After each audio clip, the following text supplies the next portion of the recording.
지극히 높은 위엄과 한없는 자비를 모천사 소리 합하여 늘 찬송 드리네.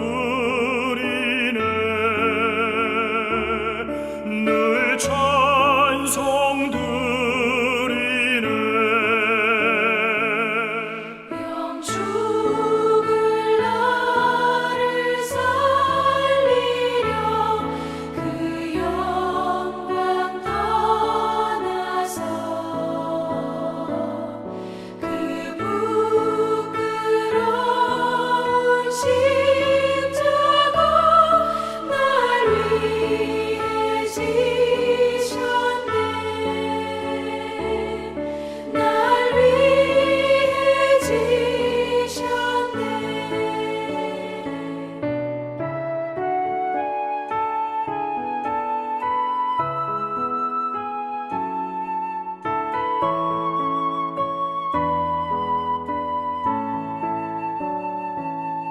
나 이제 생명이 있음은 주님의 은혜요. 저 사망 권세 이기니 큰 기쁨 넘치네. 큰 기쁨 넘치네. 주님의 보좌 있는데 전한 몸 이르러 그 영광 몸속에 올 때 내 기쁨 넘치리. 내 기쁨 넘치리.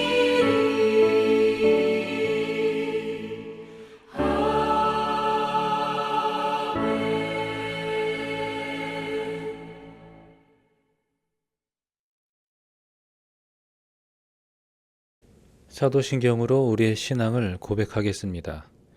나는 전능하신 아버지 하나님 천지의 창조주를 믿습니다.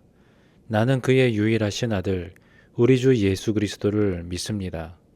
그는 성령으로 잉태되어 동정녀 마리아에게 나시고 본디오 빌라도에게 고난을 받아 십자가에 못 박혀 죽으시고 장사된 지 사흘 만에 죽은 자 가운데서 다시 살아나셨으며 하늘에 오르시어 전능하신 아버지 하나님 우편에 앉아 계시다가 거기로부터 살아있는 자와 죽은 자를 심판하러 오십니다.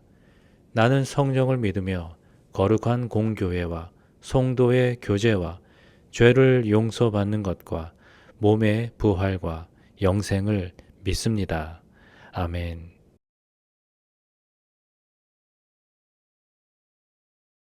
오늘 5장에서는 이 두루마리를 누가 열 수 있는지를 두고 하늘과 땅 전체가 침묵하게 되고 또 그 상황 가운데에서 오직 어린 양, 곧 예수 그리스도께서 등장하시게 되는데 이렇게 4장에서의 하나님의 통치와 또 5장에서의 예수 그리스도의 구속의 역사가 이렇게 연결되면서 우리는 하나님의 놀라운 계획 그리고 예수님의 그 절대적인 그 권세를 우리가 말씀을 통하여서 살펴볼 수가 있습니다. 그러면 이 말씀이 오늘을 살아가는 우리에게 어떠한 교훈의 말씀을 주시는지 함께 살펴보도록 하겠습니다. 그러면 1절에서 4절의 말씀을 봅니다. 내가 봄에 보좌에 앉으신 이의 오른손에 두루마리가 있으니 안팎으로 썩고 7인으로 봉하였더라.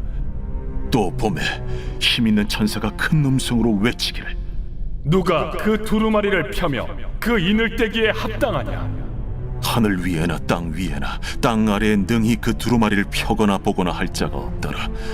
그 두루마리를 펴거나 보거나 하기에 합당한 자가 보이지 아니하기로 내가 크게 울었더니 요한은 하나님의 보좌에서 7인으로 봉인된 두루마리를 보게 됩니다.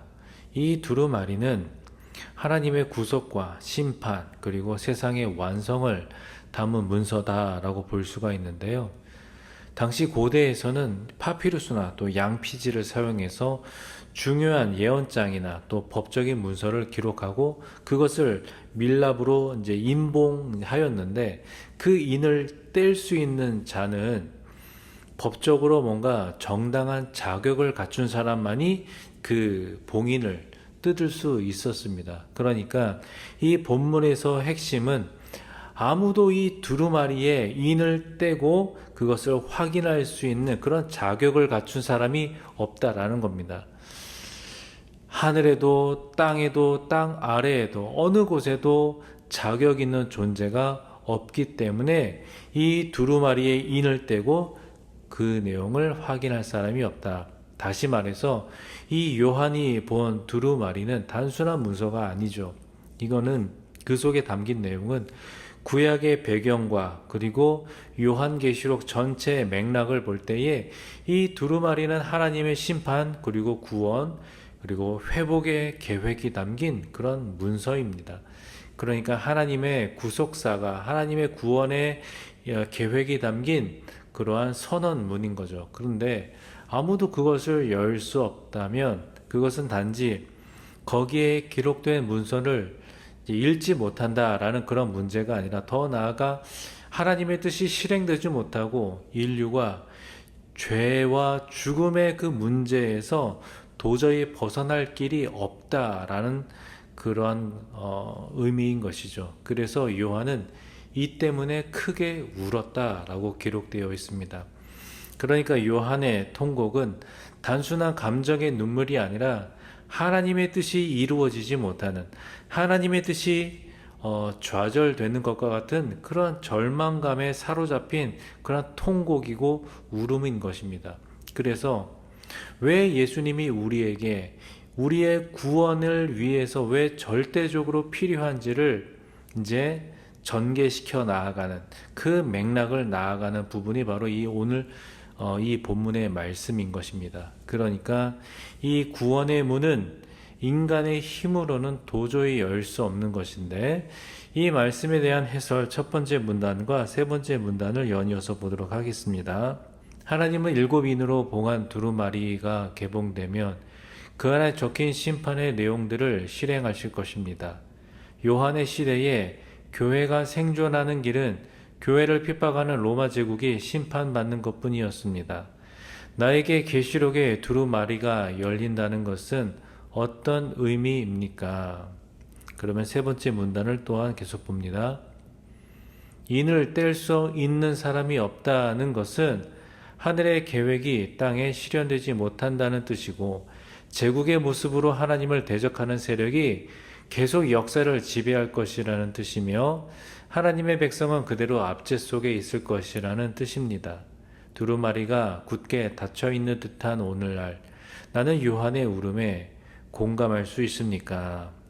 이처럼 우리의 삶에도 인봉된 두루마리 같은 현실이 있습니다. 도무지 해답이 안 보이고 나의 노력으로는 절대로 알 수 없는 이러한 상황 앞에 놓여 있을 때 참 우리는 낭망하고 좌절하고 또 포기하게 됩니다. 하지만 오늘 말씀은 그것이 절망의 끝이 아니라 구원자를 기다리는 그러한 소망의 자리다라는 것을 우리에게 알게 해줍니다. 이렇게 하나님의 계획은 언제나 준비되어 있고 우리의 한계 속에서 하나님의 권세가 더욱더 드러난다라는 사실을 알아야 합니다. 물론 하나님의 계획이 우리의 기대와는 또 나의 바람과는 다르게 역사하실 수도 있지만 결국은 하나님의 뜻이 우리 가운데에 이루어질 것입니다. 그래서 삶의 모든 문제를 스스로 해결하려 애쓰는 대신에 주님, 이 문제는 제 힘으로 풀 수 없습니다. 주님의 손으로 열어주십시오 라고 기도해야 하는 거죠. 그리고 어떤 결과와 상황이 벌어지더라도 낭망하거나 포기하지 말고 그 상황 속에서 그래도 우리가 하나님을 신뢰하면서 그 상황을 받아들인다면 나보다 나를 더 잘하시는 주님이 내가 생각지도 않았던 방법으로 그 결과의 의미를 나중에라도 깨닫게 하시고, 그래서 결국엔 하나님이 이끄셨다. 이게 다 하나님의 은혜였다. 라고 고백할 수 있게 될 것입니다. 이런 믿음 안에 거할 수 있는 우리의 삶이 되기를 소망합니다. 그러면 계속해서 5절로 7절의 말씀을 보도록 합니다. 장로 중에 한 사람이 내게 말하되 울지 말라. 유대 지파의 사자 다윗의 뿌리가 이겼으니 그 두루마리와 그 일곱인을 떼시리라.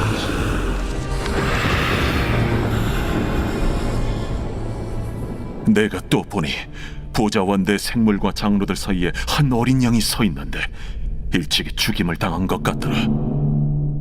그에게 7뿔과 7눈이 있으니 이 눈들은 온 땅에 보내심을 받은 하나님의 7영이더라. 그 어린 양이 나와서 보좌에 앉으신 이의 오른손에서 두루마리를 취하시니라. 본문에 요한이 참 절망 가운데 울고 있을 때 장로 중에 한 사람이 다가와 울지 말라라고 하면서 유대 지파의 사자 다윗의 뿌리가 이겼으니 그 두루마리와 7인을 떼시리라 라고 하는데요. 여기에서 유다 지파의 사자 그리고 다윗의 뿌리는 곧 예수님을 가리킵니다. 유다 지파의 사자나 다윗의 뿌리는 모두 구약에서 메시아에 대한 예언, 그러니까 창세기나 이사야에서 나오는 그 예수님을 가리키는 호칭인 것이죠. 예수님은 왕으로 오셔서 세상을 정복하신 분이신데 예수님의 승리는 단순히 어떤 권력으로 또 권세로 그 힘으로 승리한 게 아니라 오히려 십자가에서 죽음으로 승리하셨다. 십자가에서의 죽음의 그 승리로 말미암아 구원을 이루셨다라는 겁니다.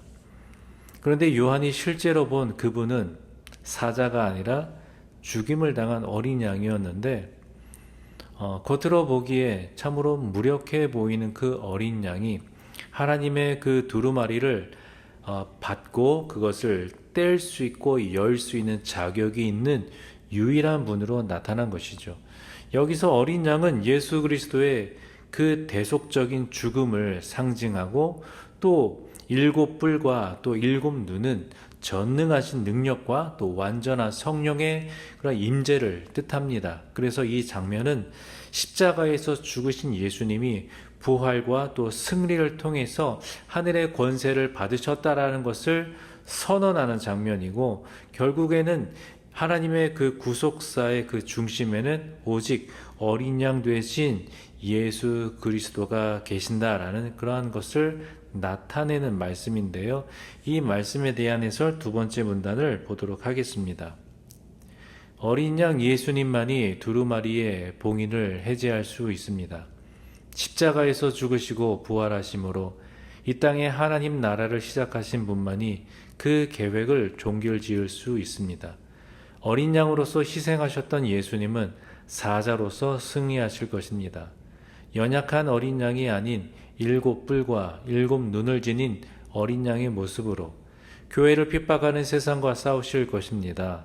세상의 구조적인 악에 편승하지 않으려고 분투하며 예수님의 다시 오심을 기다리는 내 삶을 주님은 7눈으로 다 지켜보고 계십니다.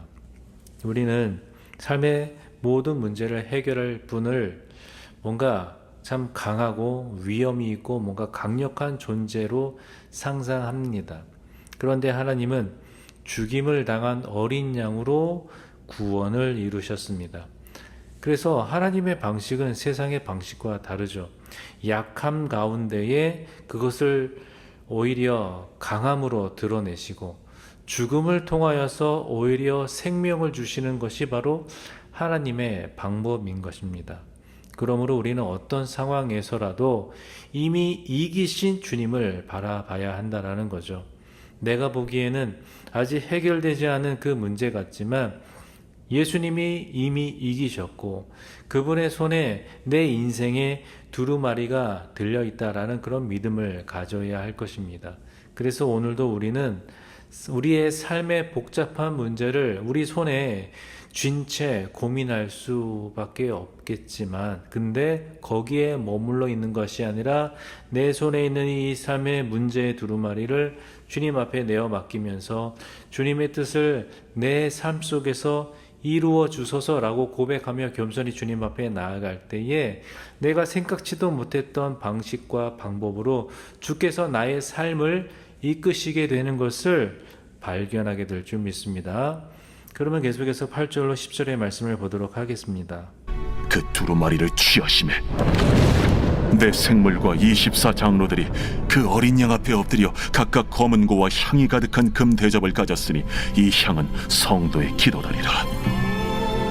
그들이 새 노래를 불러 이르되 두루마리를 가지시고 그 인봉을 떼기에 합당하시도다. 일찍이 죽임을 당하사 각 족속과 방언과 백성과 나라 가운데서 사람들을 피로 사서 하나님께 드리시고 그들로 우리 하나님 앞에서 나라와 제사장들을 삼으셨으니 그들이 땅에서 왕노릇 하리로다. 어린 양 되신 예수께서 두루마리를 취하시자 하늘의 모든 권세가 경배하며 반응하고 있는데요. 내 생명과 그리고 24장로들이 어린 양 앞에 엎드려 검은고와 향이 가득한 금 대접을 가졌는데 이 향은 성도의 기도라고 합니다. 그러니까 어린 양께 예배드리며 드리는 이 기도가 바로 하나님께 향기로운 제물로 올라간다라는 의미인데요. 특히 이들이 부르는 이 새 노래는 복음의 핵심을 노래하면서 어린 양이 그 인봉을 떼기에 합당하시다라고 하는데, 왜냐하면 그가 죽임을 당하사 사람들을 피로 사서 하나님께 드렸기 때문이라는 것이죠. 이렇게 예수님은 각 족속과 방언과 백성과 나라에서 사람을 구속하셨고 그들을 하나님 앞에서 나라와 또 제사장으로 세우셨습니다. 이것은 단순한 회복이 아니라 그 사람의 신분, 죄인에서 이제 하나님 나라의 백성으로 그의 신분과 또 그가 이루어야 할 그러한 사명의 전환인 것이죠. 그러므로 우리는 예수 그리스도의 피로 구속을 받았을 뿐만 아니라 이제는 하나님 나라를 위한 제사장으로 부르심을 받았다라는 사실을 믿어야 할 것입니다. 그래서 여전히 죄악 가운데 머물러 있고 또 이 참 문제투성인 이러한 세상의 삶에 우리가 살아가긴 하지만 나의 신분은 무엇인가? 또 나의 사명은 무엇인가? 내가 해야 할 일은 무엇인가? 라는 사실을 다시 한번 자각하면서 하나님 앞에 더 가까이 나아가고 우리의 삶을 통하여서 주께 영광 돌릴 수 있는 복된 우리의 삶이 되시기를 소망합니다. 그러면 이 말씀에 대한 해설 네 번째 문단을 보도록 합니다. 성도들의 기도가 담긴 금 대접이 어린 양에게 봉헌됩니다. 교회를 핍박하는 세상을 심판해 달라는 기도일 것입니다. 바로 이 기도가 두루마리가 개봉되어야 할 이유입니다. 우리 기도는 하나도 땅에 떨어지지 않고 하늘의 금 대접에 쌓여가고 있습니다. 내 기도 제목은 그 금 대접에 속할 만한 것들입니까? 오늘 본문은 우리의 정체성과 우리의 사명을 분명하게 밝혀주고 있습니다. 말씀드린 대로 예수님의 피로 구속받은 우리는 이제 단순한 어떤 은혜를 받은 수혜자가 아니라 예배를 통하여 하나님 앞에 영광을 돌려 드리는 제사장이고 하나님의 나라를 섬기는 왕 같은 존재들이라는 사실이죠. 우리의 구원은 개인적인 만족이나 위로에 그치지 않고 이제 우리는 새 노래를 부를 존재, 그러니까 하나님으로부터 구속받은 구원을 받은 자답게 살아야 할 그러한 귀한 존재로 부르심을 받은 하나님의 백성이라는 사실입니다. 그러므로 우리는 스스로에게 나는 지금 구원받은 자답게 살고 있는가? 제사장답게 하나님 앞에 나아가고 있는가? 하나님의 나라를 위해 나의 시간과 나의 삶을 드리고 있는가? 이렇게 질문하면서 우리가 드리는 이 예배는 나를 하나님께 내어드리는 것이죠. 기도를 드리고 찬양을 드리고 또 예물을 드림으로써 하나님을 중심으로 모든 것을 하나님 앞에 드리는 행위가 예배입니다. 물론 우리가 예배를 통해서 은혜를 받고 응답을 받고 이렇게 합니다. 그런데 이렇게 뭔가를 받는 것이 예배의 목적이 되어서는 안 된다라는 겁니다. 은혜는 하나님이 거저 주시는 그러한 결과이지 그게 목적이 되어서는 안 되는 거죠. 은혜를 구하면서 예배를 한다? 아닙니다. 아무것도 우리가 바라지 않고 그저 감사하여서 하나님 앞에 나아가는 게 바로 예배입니다. 하나님은 그렇게 하나님을 예배하는 자에게 은혜로 또 하나님의 임재로 응답하십니다. 그런데 이게 단지 감정적인 느낌이 아니라 하나님의 말씀을 통해서 그리고 성령님의 역사를 통해서 그리고 우리 교회 공동체의 서로 간의 그런 사랑의 교제를 통해서 우리 존재 자체가 이렇게 반응하게 되는 사랑이신 하나님의 그 놀라운 은혜와 그 사랑에 반응하게 되는 변화가 바로 하나님의 은혜인 것입니다. 은혜가 어떤 신령한 것이 나에게 임하여 가지고 내가 막 변화가 되어지고 그게 아니라 나의 삶을 바라보는 그러한 가치관이 내가 세상을 바라보는 그런 시선이 뭔가 바뀌는 거예요. 세상에서 사람들은 뭔가 숫자를 가지고 평가를 합니다. 높아지면은 긍정적이고 성장하는 것이다. 내려가면은 하락하는 것이고 이거는 뭔가 부정적인 것이다 라고 하는데 하나님의 방법은 그게 아니죠.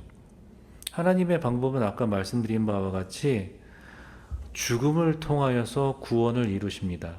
약한 자를 통하여서 그 강한 자를 부끄럽게 하시고 약한 자를 들어서 그렇게 하나님의 사명을 감당케 하시죠. 그것이 바로 어떻게 보면 예배자의 삶이고 교회에서의 받은 은혜가 이제는 일상의 삶에서 열매로 나타나야 하는 그런 이유와 목적이 되는 것입니다. 이렇게 오늘 우리는 우리의 선택과 또 우리의 말과 우리의 행동으로 어린 양께 영광을 돌려드릴 수 있는 예배의 삶이 되기를 소망합니다. 그러면 11절에서 14절의 말씀을 보도록 합니다. 내가 또 보고 들음에 보좌와 생물들과 장로들을 둘러선 많은 천사의 음성이 있으니 그 수가 만만이요 천천이라 큰 음성으로 이르되 죽임을 당하신 어린 양은 능력과 부와 지혜와 힘과 존귀와 영광과 찬송을 받으시기에 합당하도다. 내가 또 들으니 하늘 위에와 땅 위에와 땅 아래와 바다 위에와 또 그 가운데 모든 피조물이 이르되 보좌에 앉으신 이와 어린 양에게 찬송과 존귀와 영광과 권능을 세세토록 돌릴지어다. 내 생물이 이르되 아멘. 장로들은 엎드려 경배하더라. 이제 앞선 장면에서는 장로들과 수많은 생물들이 어린 양을 찬양했다면 이제는 하늘의 수많은 천사들이 만만이요 천천의 무리가 이제 놀라운 찬양에 합창으로 참여합니다. 그리고 이어서 하늘과 땅과 바다에 있는 모든 피조물이 한 목소리로 찬양에 동참하게 되는데요. 이 장면은 구원받은 자들뿐만이 아니라 모든 창조된 존재들이 예수 그리스도의 그 권세 앞에 경배하게 될 것을 아주 상징적으로 보여주는 장면입니다. 그러면 이 말씀에 대한 해설 5번째 문단을 보도록 합니다. 새 노래는 대적에 대한 하나님의 승리를 칭송하는 용어입니다. 절대 주권과 절대 능력을 지닌 어린 양께서 우리를 위해 승리하실 것입니다. 최후 승리를 믿기에 우리는 쓰러져도 찬양할 수 있습니다. 새 노래는 우리의 것입니다. 이 장면은 우리가 정말 추구해야 할 예배의 본질을 다시 한번 돌아보게 하죠. 예배는 단지 주일에 드려야 하는 의무가 아니라 온 우주가 하나가 되어서 주님을 높이는 영원한 그러한 반응인 것이죠. 우리는 지금 그 예배에 초대받아서 예배하는 자들입니다. 하나님과 어린 양께 정말 합당한 찬양을 돌리는 삶, 그리고 그것이 우리가 이 땅에서 살아가야 할 존재의 이유인 것이죠. 그래서 그러한 모습으로 우리가 세상 속에서 소금으로 또 빛으로 살아가게 되기를 바랍니다. 근데 우리가 소금이 그 맛을 잃으면 쓸데없어 발에 밟힐 뿐이라 했는데, 그렇게 밟히는 것과 믿음 때문에 고난당하는 것을 헷갈리지 마시기 바랍니다. 그래서 진실로 우리가 예배드림으로 인하여 경험되어지는 그런 은혜가 있어서 우리가 있는 지금 그 자리에서 예수 그리스도의 보혈의 승리를 선포하고 또 복음을 선포하고 또 찬양을 올려드릴 수 있는 복된 오늘 하루가 되시기를 주님의 이름으로 축복합니다. 이렇게 기도하겠습니다. 하나님 아버지 감사합니다. 또 오늘 말씀을 통하여서 오늘 하루의 삶을 주님 앞에 올려드립니다.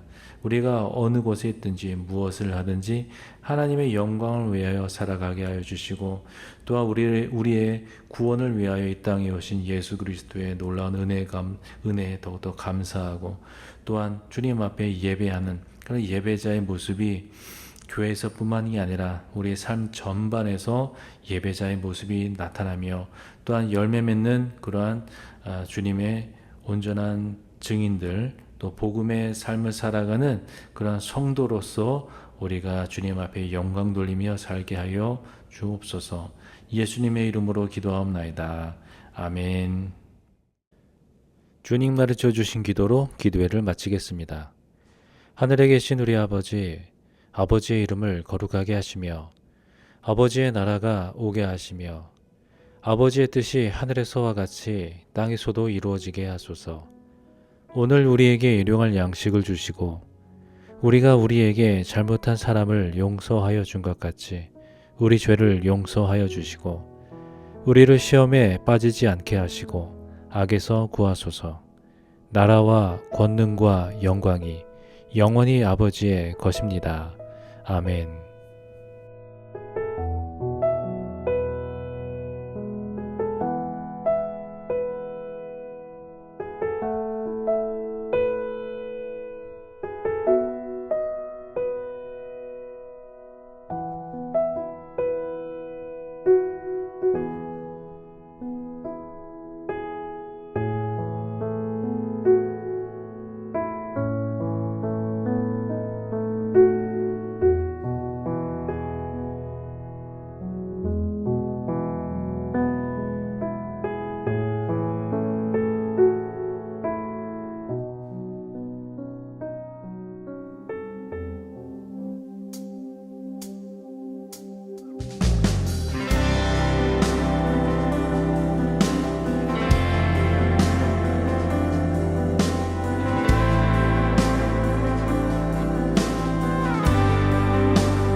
확신하며 기대로 가득하네.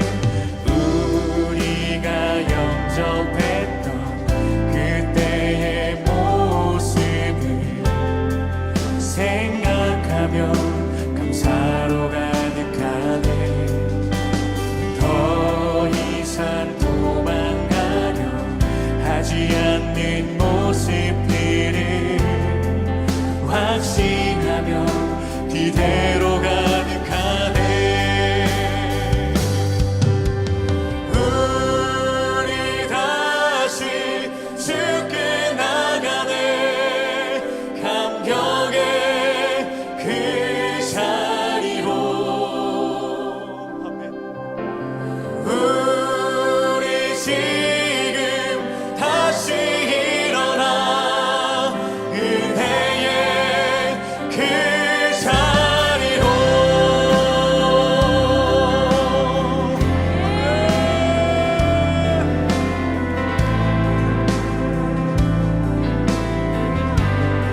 우리가 영접했던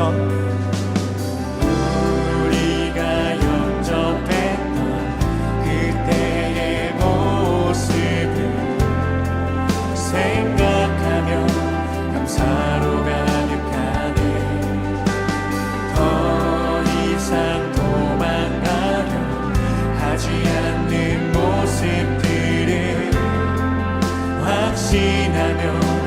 되리